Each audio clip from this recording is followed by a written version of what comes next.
Hello and welcome to lecture number 2 for chapter 1 chemical reactions and equation. In the previous lecture we have studied about chemical equation, its writing method and balancing. Today we will discuss type of chemical reactions.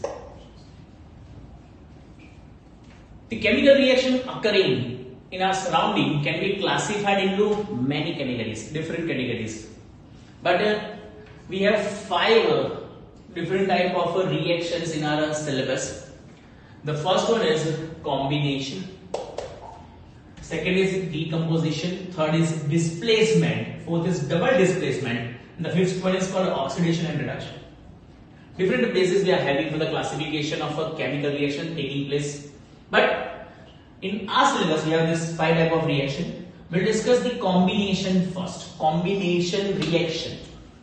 A chemical reaction called a combination reaction if during the reaction 2 or more reactants combines together to constitute a single product.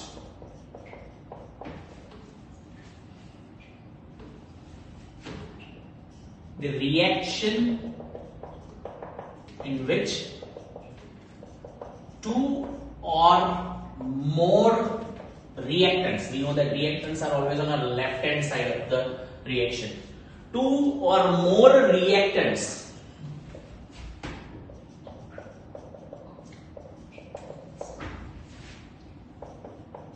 combine to produce single product.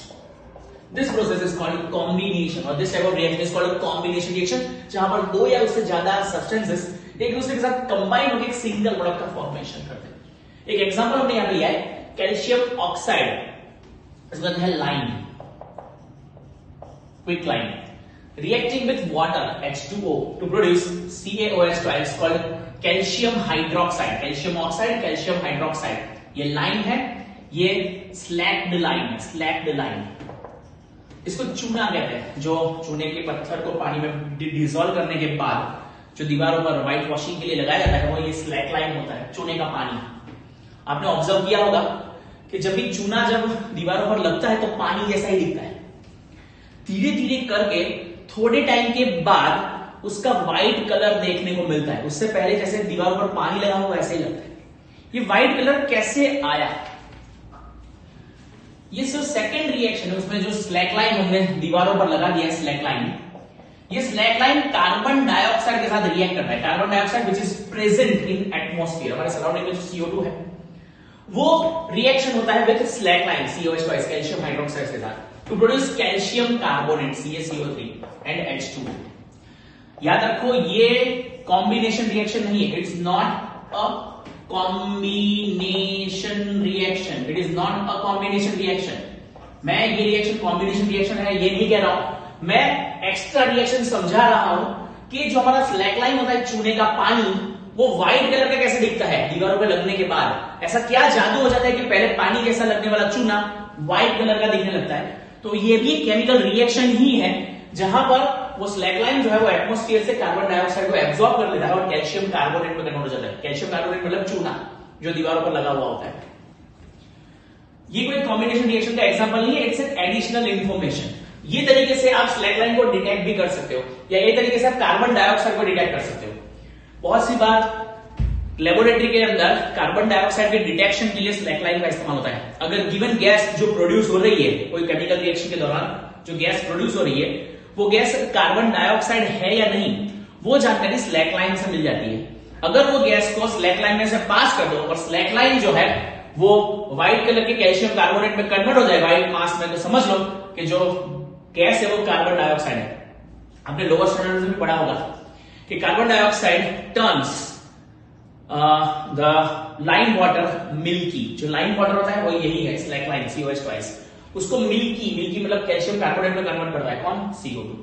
हम वापस अपने topic पर आते हैं. Combination reaction एक ऐसा reaction जहां पर 2 या उससे ज्यादा रिएक्टेंट कंबाइन होकर एक सिंगल प्रोडक्ट बनाते हैं, उसको कॉम्बिनेशन रिएक्शन कहते हैं. ये कॉम्बिनेशन रिएक्शन अलग अलग टाइप की हो सकती है. कंबशन, कार्बनिक compound combusted in presence of oxygen to produce CO2. ये भी एक टाइप का कॉम्बिनेशन रिएक्शन है। Hydrogen combines with oxygen to produce water molecule H2O, ये भी एक टाइप का कॉम्बिनेशन रिएक्शन है।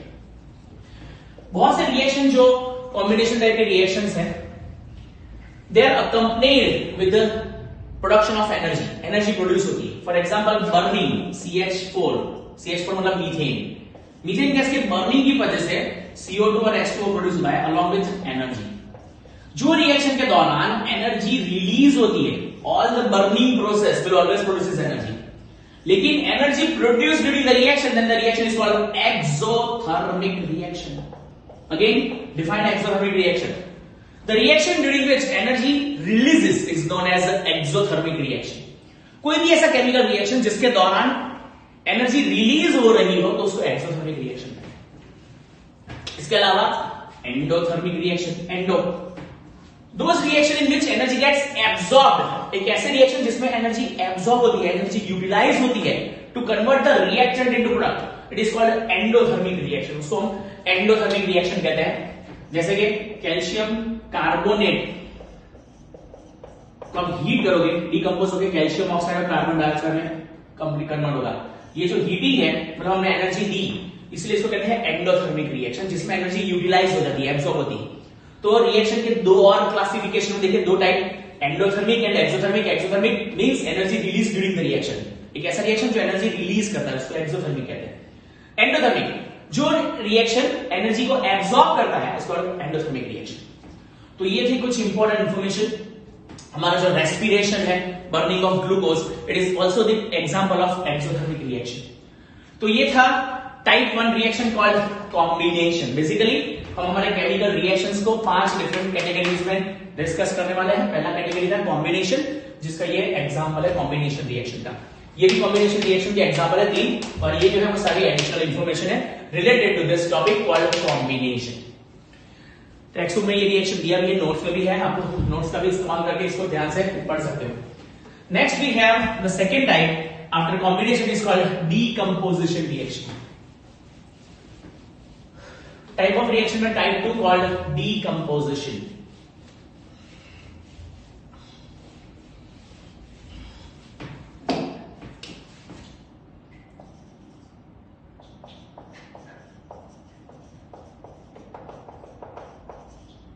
Now what is decomposition?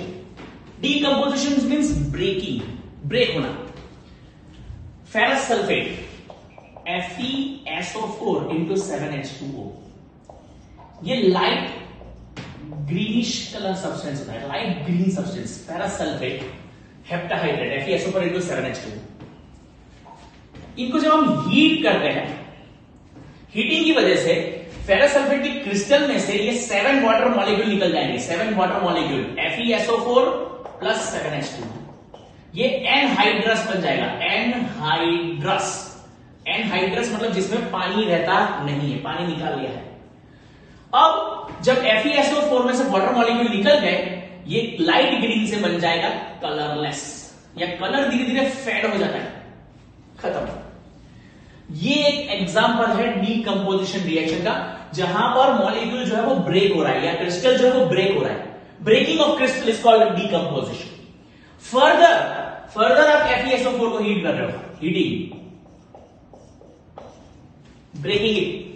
FeSO4 breaks to produce Fe2O3 plus SO2 plus SO3। Balancing के लिए आप यहां पर 2 लगा दो। ये एक और डीकंपोजिशन रिएक्शन है जहां पर FeSO4 डीकंपोज हो रहा है इन अ वेरियस प्रोडक्ट। कॉम्बिनेशन से उल्टा है, कॉम्बिनेशन में 2 या उससे ज्यादा कंबाइन होकर एक सिंगल प्रोडक्ट बनाती है। यहां पर एक रिएक्टेंट डीकंपोज होकर उसमें से 2, 3 या 4 पार्ट में डिवाइड होता है। एक और एग्जांपल हम इसका ले सकते हैं, कैल्शियम कार्बोनेट के फॉर्म में CaCO3 heated to produce CaO and CO2 provides the example of a decomposition reaction। एक और एग्जांपल हम इसका लिखेंगे डीकंपोजिशन के लिए, lead nitrate PbNO3 twice, lead nitrate. Lead nitrate को आप हीट करोगे, it gets decomposed into the lead oxide PbO plus NO2 जो नाइट्रोजन डाइऑक्साइड गैस होती है, plus O2। 4 molecules of NO, 2 PbO will have for the balancing. ये है lead nitrate का decomposition, जिसमें से नाइट्रोजन डाइऑक्साइड गैस निकलती है जो ब्राउन कलर की फ्यूम्स होती है, brown fumes of nitrogen dioxide produces. So this reaction provides the example of decomposition, जहां पर एक मॉलिक्यूल को हीट करने पर they gets decomposed into their constituent parts. ये जो एग्जांपल है उसको कहते हैं thermal decomposition. Thermal decomposition, thermal means due to the heating. लेकिन बहुत से रिएक्शन ऐसे भी हैं जिसमें कोई और मोटिव फोर्स होता है। से फॉर एग्जांपल, अगर मैं पानी को H2O को इलेक्ट्रोलाइज भी करता हूं, इलेक्ट्रोलाइज मतलब सेल के अंदर पानी भर के उसमें प्लेटिनम के इलेक्ट्रोड्स डाल दिए हैं और इलेक्ट्रिक करंट अगर उसमें से पास किया जाए तो दोनों ही इलेक्ट्रोड पर दो डिफरेंट गैसेस प्रोड्यूस होंगे, produces H2 and O2। This process is called electrolysis.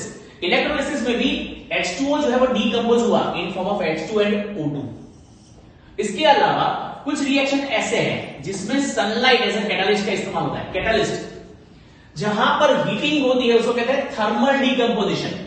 जहां पर कुछ और यूज किया जाता है एज अ कैटालिस्ट, मैंने कहा था कैटालिस्ट मतलब दो substance which do not take active part, वो खुद एक्टिव पार्टिसिपेट करते नहीं है, उनके केमिकल कॉम्पोजिशन भी चेंज होते नहीं है, but due to that presence the reaction become fast. उनकी प्रेजेंस की वजह से रिएक्शन फास्ट हो जाती है। यहां पर भी डीकंपोजिशन होगा, Ag और Cl2 प्रोड्यूस होंगे और यहां पर ये डीकंपोजिशन होता है in presence of catalyst, that's why it's called catalytic decomposition, catalytic in presence of catalyst. तो ये हो गया हमारा second type of reaction after combination. We have studied decomposition. जल्दी से कॉपी कर ले examples of decomposition, then we'll move further for the next topic called displacement reaction.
हमने कॉपी कर लिया आपका। Will move to the next topic called displacement reaction. Under the head of type of chemical reaction, we'll discuss displacement reaction. Displacement.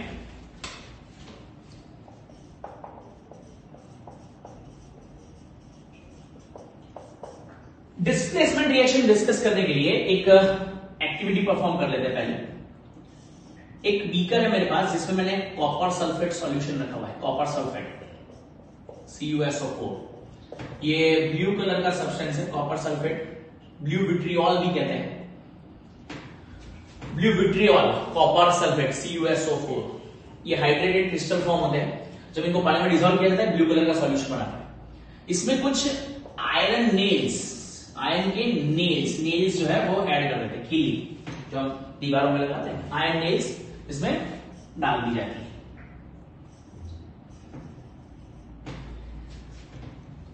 After 20 और minutes, 20 minute के बाद जब ion nail को निकाला जाएगा, then this iron nail has a covering of copper over it, Cu। ये ion की nail के ऊपर Cu का लेयरिंग हो जाता है कॉपर का। इसका मतलब ये है कि कॉपर सल्फेट सॉल्यूशन में जो हमने आयन नेल डाली थी, आयन मतलब Fe, ये आयन नेल ने कॉपर को सब्स्टिट्यूट कर दिया, और थोड़ी देर के बाद जब देखा जाएगा तो ये जो ब्लू कलर है वो थोड़ा सा लाइट होता जाएगा, फेड होता जाएगा। इसमें केमिकल रिएक्शन जो हो रही है उसमें CuSO4 कॉपर सल्फेट में से Cu को Fe जो है वो डिस्प्लेस कर रहा है, and then produces FeSO4 plus Cu। इसका मतलब ये है कि Cu की जगह किसने ले ली? Fe ने, because Fe is more reactive than that of copper. जो मेटल ज्यादा रिएक्टिव होगी वो लेस रिएक्टिव मेटल को उसके सॉल्ट सॉल्यूशन से सब्स्टिट्यूट कर सकती है। ये कॉपर का सॉल्यूशन है, कॉपर सल्फेट, कॉपर का सल्फेट सॉल्ट सॉल्यूशन। कॉपर के सॉल्यूशन में से कॉपर को Fe जो है वो सब्स्टिट्यूट कर सकता है, because Fe is more reactive than that of copper. वही तरीके से कॉपर सल्फेट के सॉल्यूशन में अगर आपने जिंक डाल दिया है Zn, then it also substitute the copper to produce ZnSO4 plus Cu. And this reaction is called a displacement reaction because here copper gets displaced from its ionic solution. So copper का यहाँ पर displacement हो रहा है, it's a displacement reaction that we are having in our textbook. Example of displacement reaction. Displacement reaction बहुत ही simple है. An element displaced by the more active element compared to the given element is called a displacement reaction. Next in our list is called double displacement. Displacement के बाद जो हमारा next reaction है वो है double displacement reaction.